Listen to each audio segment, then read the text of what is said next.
Bonjour, je vais vous présenter une petite vidéo concernant le jeu du domino. Il s'agit d'une propriété du jeu de domino qui a été présentée par Moulidar dans sa grande encyclopédie des jeux et des divertissements. Voilà, je vais essayer de vous montrer quand même si j'y arrive. Voilà, ici, voilà, c'est ça. Et donc, ce que je vous présentais se trouve ici. Je ne sais pas si on peut voir, mais en zoomant, vous y arriverez. Voilà. Alors, de quoi il s'agit? Donc, tout d'abord, j'ai bien dit le jeu du domino. Parce qu'à l'origine, c'est le jeu du domino.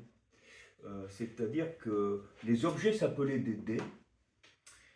Ils étaient plats, c'était des lamelles. Et vous avez des vidéos sur ma chaîne qui vous donnent l'origine du jeu et puis son évolution. Alors vous pouvez vous y référer, voilà. Donc ça s'appelle le jeu du domino. Mais là, Moulidar parle du jeu des dominos. On est à la fin du 19e siècle. Le jeu, lui, date du milieu du 18e siècle. Très bien, donc domino ou domino au pluriel? Eh bien, écoutez, chacun fait ce qu'il veut. De toute façon, maintenant, la coutume est telle que est devenue qu'on l'appelle le jeu des dominos. Pourquoi? Parce qu'on on dit que le domino, ce qu'on appelle domino, c'est l'objet, ce qui était faux au départ. Hein, et donc, avant, on disait un dé. Pourquoi? Parce que c'est vraiment le résultat d'un lancer de 2 dés. En fait, c'est des dés, on appelle ça des dés. Alors, à ce moment-là, on a changé, je pense rapidement, peut-être au bout d'une dizaine, vingtaine d'années, lorsque le jeu est devenu très populaire dans les cafés, on a appelé l'objet un domino. Bon, ben écoutez, donc on joue au domino, qui est domino, c'est les objets. Bon, ben écoutez, ouais, si on veut, hein, pourquoi pas. Mais bon, rappelons-nous quand même qu'à l'origine, il s'agit de dés et que le jeu lui-même s'appelle le jeu du domino, qui n'a rien à voir avec l'objet. Mais plutôt par rapport à la période à laquelle le jeu a été popularisé en France, c'est-à-dire au carnaval de 1762, si je me souviens bien. Alors, vous regarderez pour avoir sur la playlist ou le répertoire, si vous préférez, concernant le jeu du domino. Voilà, bon, ça c'est une parenthèse, et donc vous allez pouvoir m'entendre parler indifféremment du jeu du domino, des dominos. Je vous parlerai de dés aussi bien que de dominos, c'est la même chose, pour jongler avec les deux. Voilà. Mais je préfère le jeu du domino que l'on joue avec des dés. Voilà. Bon, allez, passons. Quelle est cette propriété du jeu du domino? Eh bien, cette propriété, nous dit Moulidar, alors c'est celle que possèdent les jetons. Donc, vous voyez, il appelle ça des jetons, de former un cercle ininterrompu quand on place sur une table un dé quelconque. Alors, c'est celui-là, ici, par exemple, 6-2. Et ensuite, les autres, soit à droite, soit à gauche. Ici, on va commencer pour moi par la droite, et je tournais comme ça, et je suis revenu ici. En les accouplant de façon que la moitié d'un dé porte le même nombre de points que la moitié adjacente du voisin, bien entendu. Hein. 2, 2, blanc, blanc, 4, 4, ok. Ça, c'est le jeu, hein. C'est le jeu tout simplement. Eh bien, il dit que quel que soit le dé que l'on va poser, du moment qu'il respecte cette règle d'adjacence, eh bien, le cercle se reformera. Le cercle se formera. Il sera bouclé. On a commencé par un 6, on finira par un 6. Voilà ce qu'il dit. Bien. Alors, il dit, nous arriverons à former une série, quels que soient les dés que l'on posera. C'est intéressant.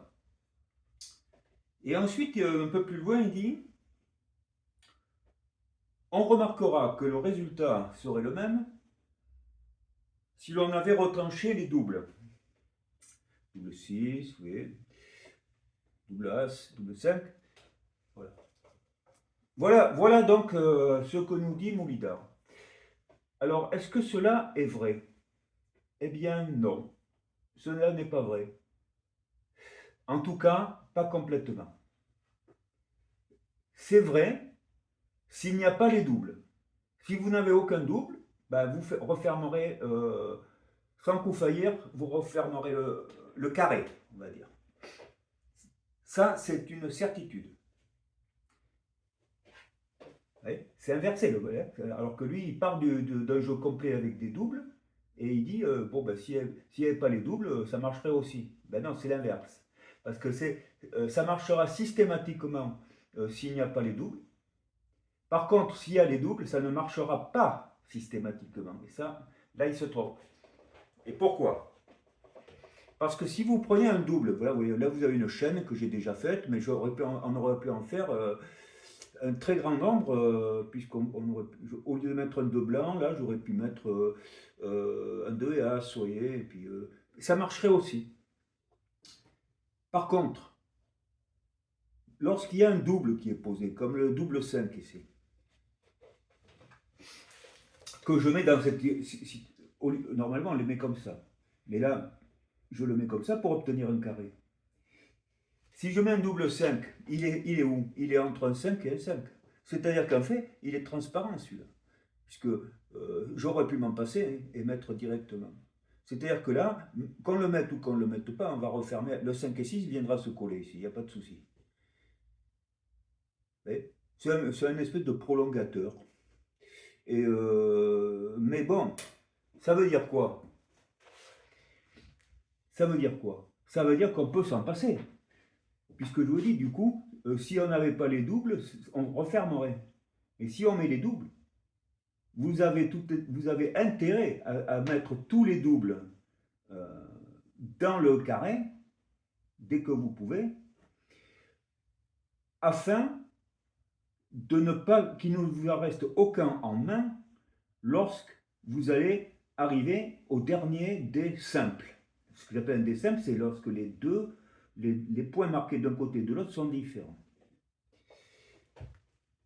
Pour faire simple et rapide et ne pas avoir tout à casser de ce que j'ai fait.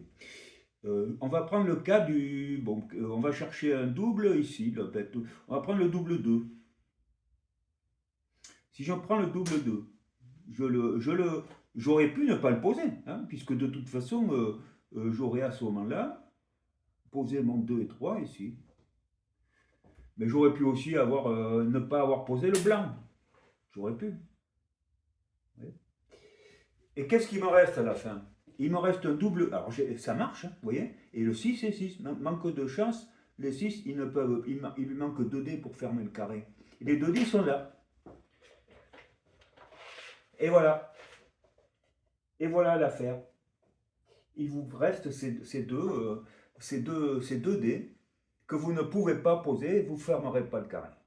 Donc avec les doubles, ce n'est pas systématiquement vrai que l'on ferme le carré. On va en tirer une conclusion. Hein.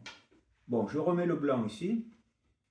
Mais vous voyez, si ça avait été le 6, alors j'y vais. J'y vais, je le fais. Alors,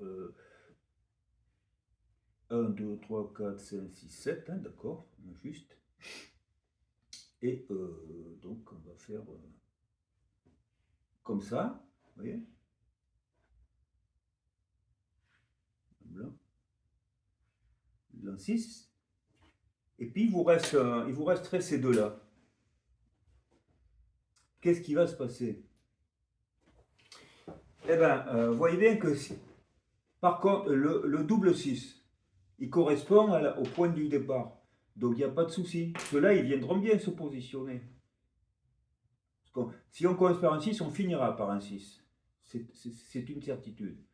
Donc, quoi qu'il arrive, que vous ayez des doubles ou pas, vous finirez comme ça. Et donc, pour que ça se referme. Mais il vous manquera les prothèses, quoi. Il vous manquera une prothèse, ici, celle-là. Mais celle-là, vous pourrez la mettre. Voyez. Et celle-là, vous ne pouvez pas. Vous ne pouvez pas parce que vous auriez dû la mettre quelque part, ici par exemple. Vous voyez, vous auriez pu y mettre ici. Voilà. C'est-à-dire que celle-ci, vous pouvez la mettre, mais pas les autres. Et donc à ce moment-là, si vous l'aviez mise, on va dire 1, 2, 3, 4, 5, 6 et 7 ici, voilà. Je vais la mettre comme ça. Eh bien, vous allez faire comme ça. Vous voyez, pas compliqué. Hein. Et ce double 6, vous n'avez aucune difficulté à le poser. Mais c'est le seul. Voilà. Si on avait commencé par un 5, ça serait le double 5, etc. Un blanc sera double blanc. Voilà. Voilà l'affaire. Donc vous voyez que le texte est intéressant, mais si on le prend au pied de la lettre, ça ne fonctionne pas.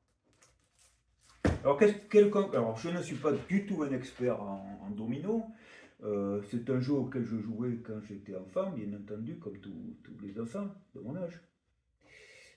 Enfin, enfant de mon âge, oui, ouais, je suis encore un enfant. Hein. Et donc, bon, ben écoutez, sans trop se poser de questions, hein, voilà.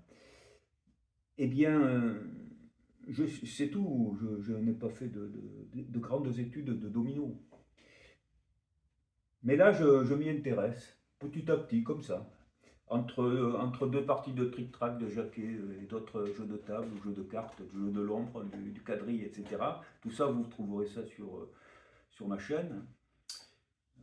Je conçois que ce n'est pas toujours évident à écouter, mais bon, voilà. C'est toujours un plaisir de voir qu'il y a du monde qui s'y intéresse. Alors, qu'est-ce que je vais dire de cette propriété? Parce qu'après tout, il faudrait quand même en tirer une utilité. Bon, ben, je dirais que si on joue à 4, hein, donc il y a avec 7 dames, oui, l'habitude des jeux comme le trick-track, je parle de dames. Donc 7 dés ou 7 dominos, si vous voulez. 7 dominos par personne, par joueur, 7 x 4, 28, ils sont tous distribués. Et si on jouait à un jeu du style, bon ben le premier qui s'est débarrassé de tous ses dominos a gagné. Ensuite, on continue quand même, le deuxième, le troisième, et puis le dernier. Bon. Eh bien, celui qui aura gardé dans tous les cas, ça sera comme ici. Comme il y a tous les dominos qui ont été distribués, on pourra tous les mettre en chaîne. Et ils finiront par la valeur du début. Alors, on ne formera pas forcément un carré. Hein. Ce sera des zigzags, peu importe, au gré des joueurs et de la table. Eh bien, celui qui aura gardé des doubles trop longtemps, eh bien, il va se retrouver qu'il ne pourra pas les poser lorsque tous les simples auront été posés, à part le dernier. Et celui qui correspond à la valeur du départ. Voilà. Donc ça peut donner une idée concernant la manière de jouer les doubles. Voilà. Et voilà, c'est tout ce que j'avais à vous dire. C'est ce que pour l'instant, c'est mon raisonnement. Mais certainement que les joueurs savent cela. Et alors par contre, il y a une remarque que je fais, c'est concernant le début d'une partie. Il est souvent écrit que pour le début de partie, celui qui commence, c'est celui qui a le double 6. Vous voyez, à défaut du double 6, si on n'a pas tout distribué, ce sera le double 5, etc. Et puis après le double 4, etc. Bon, et puis après, si c'est pas ça, on prendra le plus fort, 6 et 5, etc. etc. Bon, ceci c'est ce qu'on pratiquait d'ailleurs quand j'étais gamin.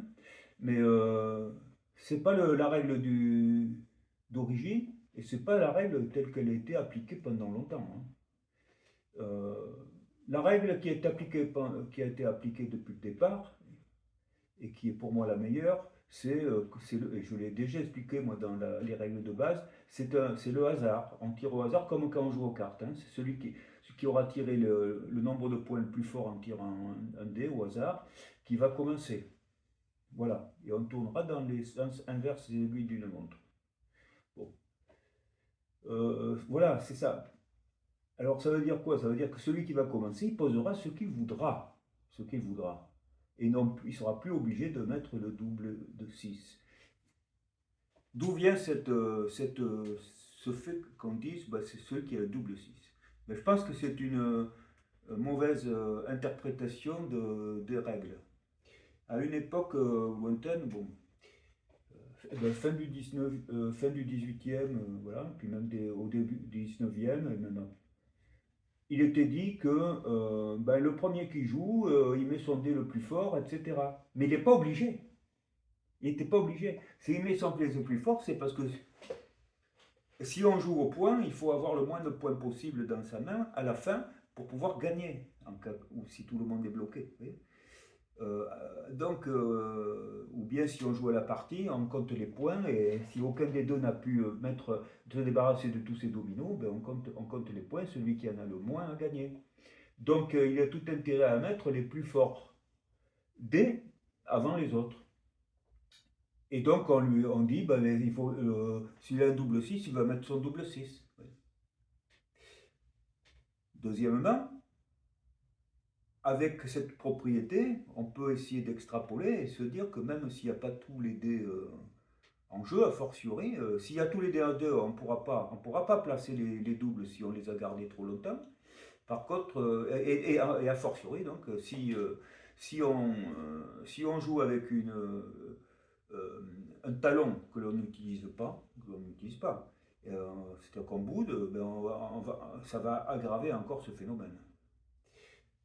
Donc il ne faut pas garder trop longtemps les doubles, même s'ils peuvent être de manière tactique, on peut bloquer le jeu et à ce moment-là faire en sorte que tout le monde boude et que l'on puisse et que l'on a le moins de points et donc on va gagner.